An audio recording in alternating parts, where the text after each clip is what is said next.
about 5 minutes before you joined, Carson Wentz was acquired by the Washington Commanders. He's back in the NFC East. He's now a twice-traded quarterback who had a season last year that put the Colts in position to be kind of like the Niners, that proverbial team you didn't want to see, but then they fell flat. He got COVID. He wasn't vaccinated. He got COVID at a time when it appeared it didn't really matter if you were vaxxed or not. But I just bring that up because that is something that's stuck in the craw of the Colts, and it's stuck in the craw of the Cowboys with Amari Cooper. Putting it all together, though, that's my long wind-up by saying Wentz, to me, doesn't appear to be that big swing quarterback that Washington Commander fans were hopeful for. I wonder what your thought is on that subject.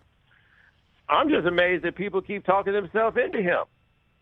Like that year that he had, the year before last, the 2020 season, was an all-time terrible year for a quarterback.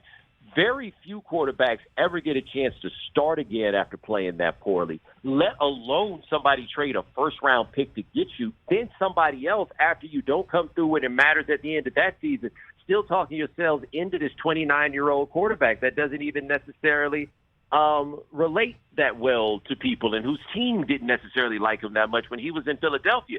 And that's just what's so wild to me about this is I understand that there's a quarterback scarcity, but why do you think that this guy is something different than what he's demonstrated himself to be? And so let's say he's in the same camp as Garoppolo, which is something that you could make an argument for after the way it ended last year. Like I heard you right before I came on, and you were saying with him, he was good until he wasn't. And there's some guys, Jimmy Garoppolo, Kirk Cousins, Carson Wentz, there's always going to be until he wasn't. That moment is always going to come up. Do you want a quarterback where you know in the end he's going to be the one to mess it up?